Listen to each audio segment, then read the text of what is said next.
Hello and welcome to this video. Today is 24th of November. So just wanted to have a quick look at what's happening in the market on the Thanksgiving holiday. So you're looking at a daily chart of SPY.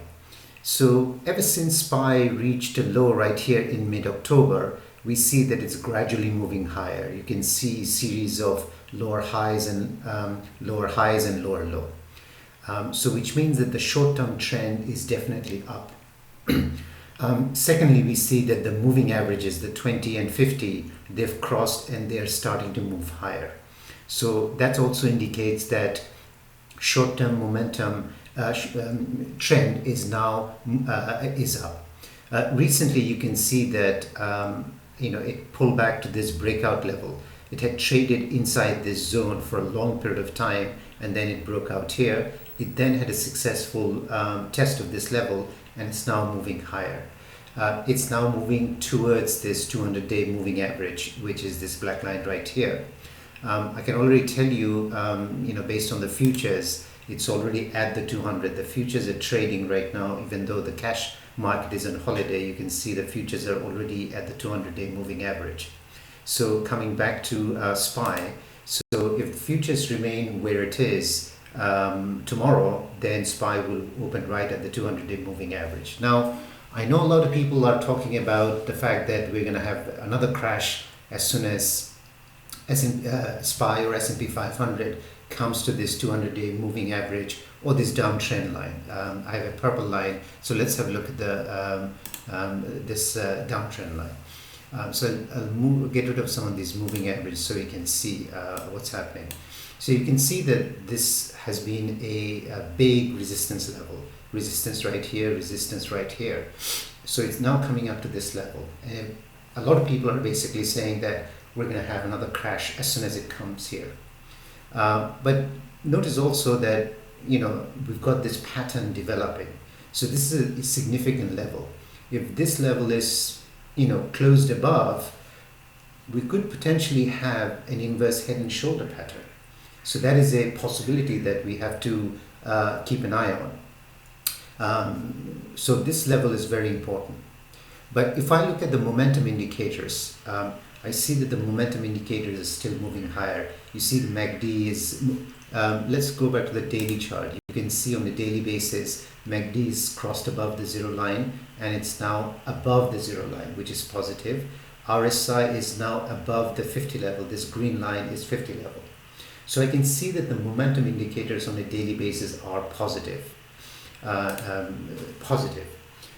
So the question is, whether or not this area will act as a resistance, and then we're going to have another leg down. Some people are calling for a crash. Now, if I look at some of the sectors, just to get an idea, S&P 500 sectors, to see how likely is it that we're going to get another crash at this level. So let's have a quick look at the sectors. This is XLK. This is the largest technology sector. You can see after trading inside this range, it has broken out and it's now slowly moving higher. So, and then you can see momentum indicators are positive. So this one continues to move higher. This is going to put upward pressure on S&P 500 or SPY. The same thing. If you look at financials, this is a big sector in, this is a big weight. You can see the financials have been going up. If you look at the weekly chart, you can see that it's now coming up to the top of this range. So if financials break out, this will complete a double bottom, and that will put upward pressure in SPY and S&P 500. Look at the momentum indicators. They're moving high on a weekly basis. So that looks like it wants to go higher. If I look at XLV, healthcare, another big sector, XLV has broken out to the upside after trading inside this range. This is a weekly chart. Obviously, the week hasn't ended, but I'm seeing that the momentum indicators are moving higher.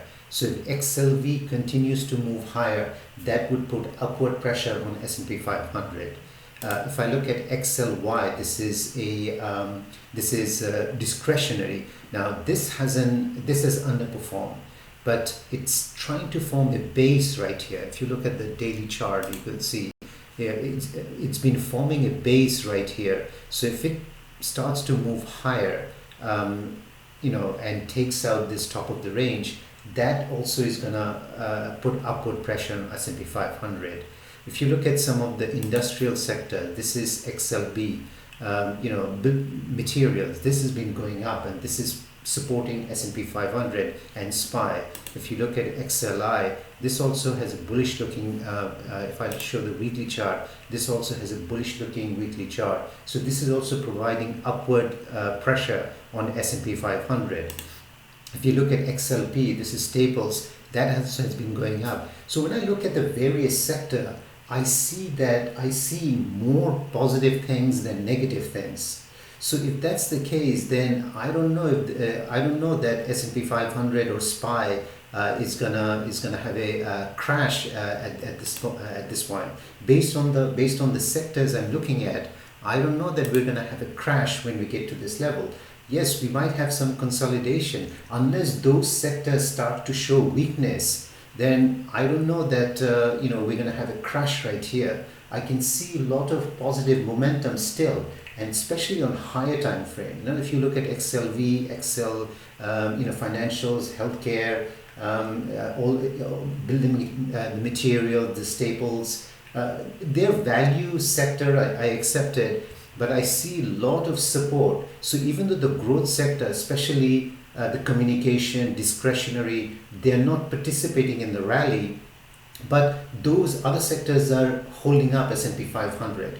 And XLK, the technology is beginning to show some sign. So if XLK also holds up, doesn't crash and burn, then I don't see how S&P 500 is going to crash and give us a new low or fall to 3,300 or 3,200 that a lot of people are calling for. So I would say definitely so far the momentum indicators are moving higher, and that suggests to me that maybe there is a little bit more to the upside. So I'm not sure that we're going to have a crash as soon as we get to this level. When everybody expects something to happen, usually the opposite happens. Another thing that I'm looking out for is this. I'm going to go to the monthly chart. So I'm just going to get rid of some of this. So I want to show you something on a monthly chart. So I'm going to bring the moving average. So you can see right now, SPY is trapped between the monthly 20. The green line is the monthly 20 exponential moving average, and the yellow one is the monthly 50. You can see for the last several months it's trapped in between these two moving averages. You can see that it tried to overcome here, failed, overcome here, it failed. It tried to overcome the monthly 20, failed. You'll see on this month, which is September, it tried but failed. So where is it now? It's just at the monthly 50. So we've got a month end coming up. There's another 4 trading sessions left. So if SPY were to close above the monthly 20, which at the moment is around 401.50, that would be another positive indication. So I'm also looking to see how we finish this month. So far the monthly candle is bullish. You can see there's a long wick at the bottom. So this is a bullish looking candle, and it will also close above the previous month's high. So that's a positive indication. But as far as I'm concerned, if it is able to close above the monthly 20, I think that would be a bullish development. If you look at Dow, for example, you'll see that Dow is currently above the monthly 20. It too traded in between the monthly 20 and 50 for several months, and this month it's above the monthly 20.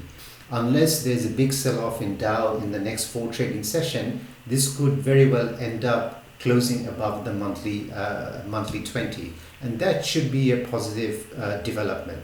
So that's something to keep an eye on SPY. So if I see these positive development happen, I don't see how S&P 500 can crash and burn.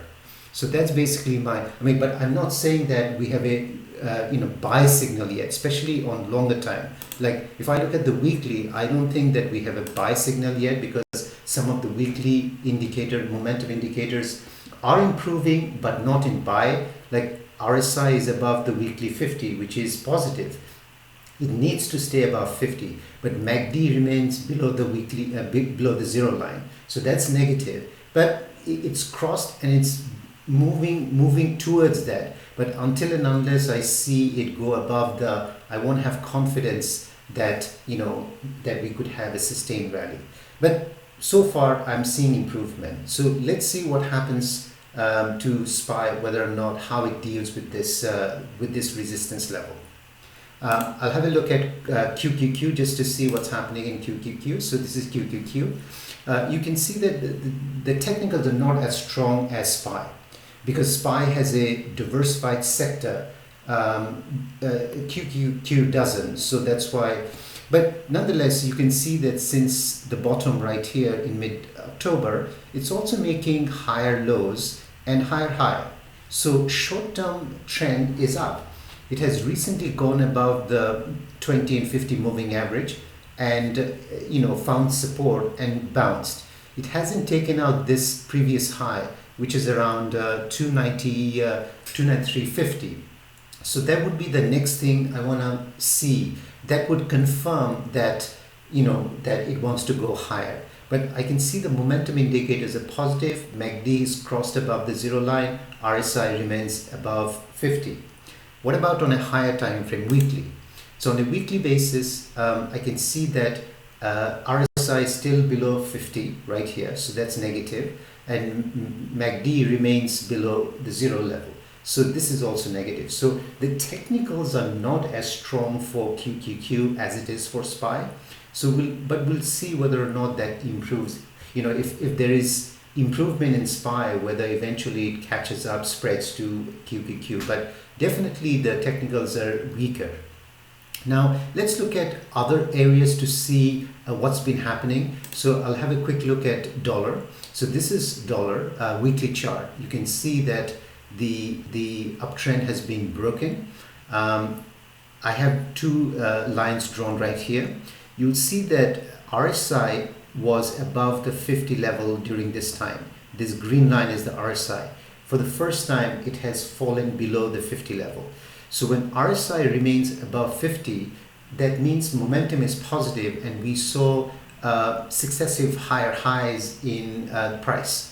But since then, we see RSI has fallen below, and we're seeing some acceptance below 50 level.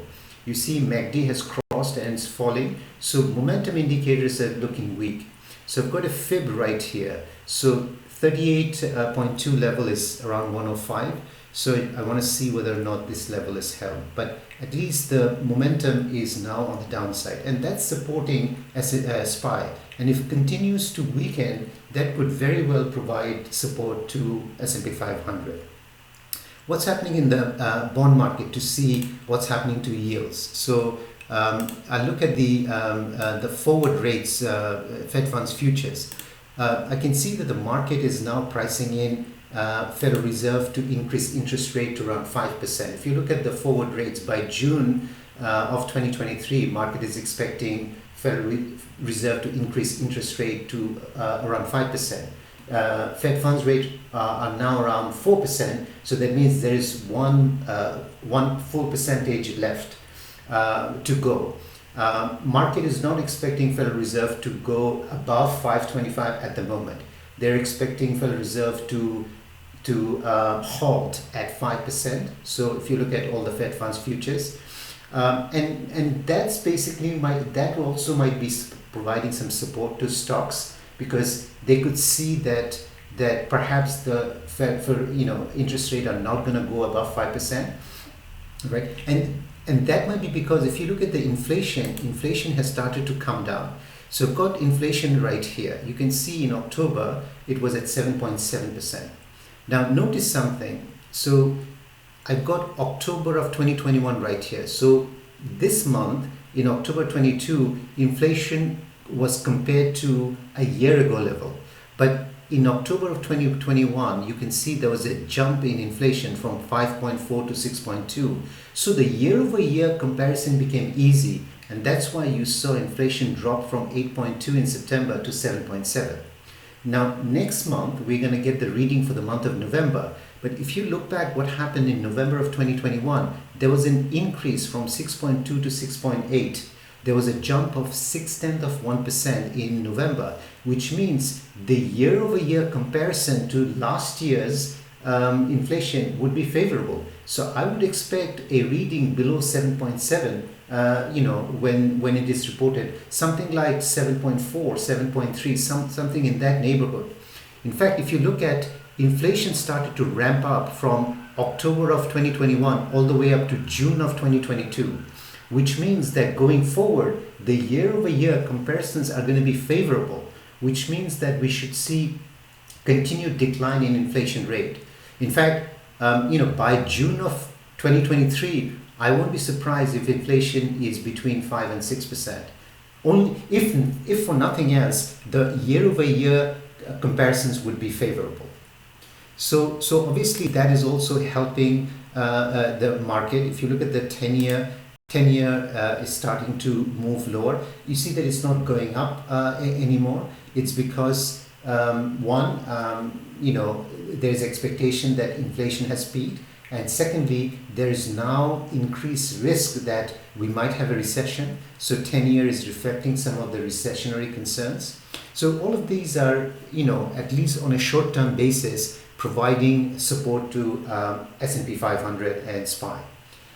If we look at the oil market, so this is another area which also I think is supporting lower energy costs, is good for inflation. So if you look at the weekly chart, you can see that momentum indicators are quite weak. It's continuing to move lower.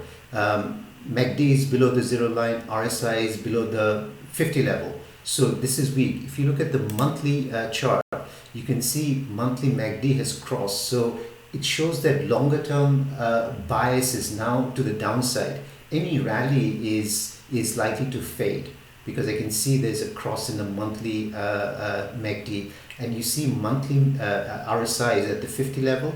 If it goes below the 50 level, I think oil is likely to be weak in coming weeks, and you can see that's playing out. Ever since this level, it's continued to move, and I wouldn't be surprised if this level is breached. This level, this is the previous low, which is around 75. So oil long term in coming weeks is looking weak to me. What else? So we've talked about oil. Let's look at VIX. So VIX is another important area that everyone's looking at. So everyone's looking at the fact that VIX is coming back to the 20 level, and we're going to have a massive run up. Now, I'm not sure that we're going to have a massive spike. We could have a bounce, but this is very interesting to see how VIX play out. It's been gradually moving lower, although it has a higher lows, but also has a higher highs. So it'd be interesting to see, but I can see the momentum indicators are looking weak. You can see MACD is continuing to fall. RSI is below the 50 level. If I look at the weekly, I can see the weekly MACD has crossed. It's now at the zero line. Now, last time it bounced when, because it was moving lower, but then it managed to cross and move higher at the zero line, and that's when we got the spike. So is this going to be something similar, where at the zero line we see move higher? But if it doesn't, then and if it continues to move lower, then I think VIX can continue to fall. If I look at the monthly VIX, I see that on a monthly basis, you can see that it's coming up to a trend line. You can see series of if you just join a trend line, you'll see that it is it's close to a trend line right here. But on a monthly basis, I can see that RSI is below the 50 level.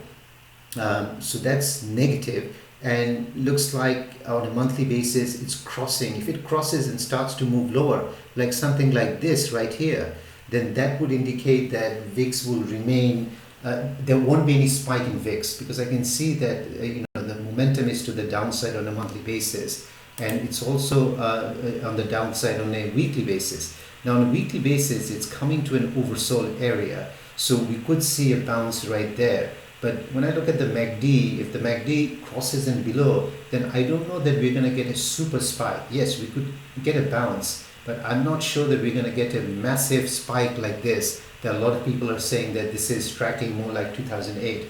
So we need to see how that plays out. But when I look at the momentum indicators on weekly and monthly, they're not looking like they want to spike to the upside. They're pointing more to the downside. So when I put all of this together, it suggests to me that the conditions for a massive flush to the downside is not there at the moment. If I look at the markets bond market, if I look at the dollar market, if I look at oil market, I don't see the conditions for a massive flush to the downside. That may happen, let's say in January, February, but at least for now, it looks like the bias is to the upside. So I'll leave it at that. Thank you very much for watching the video.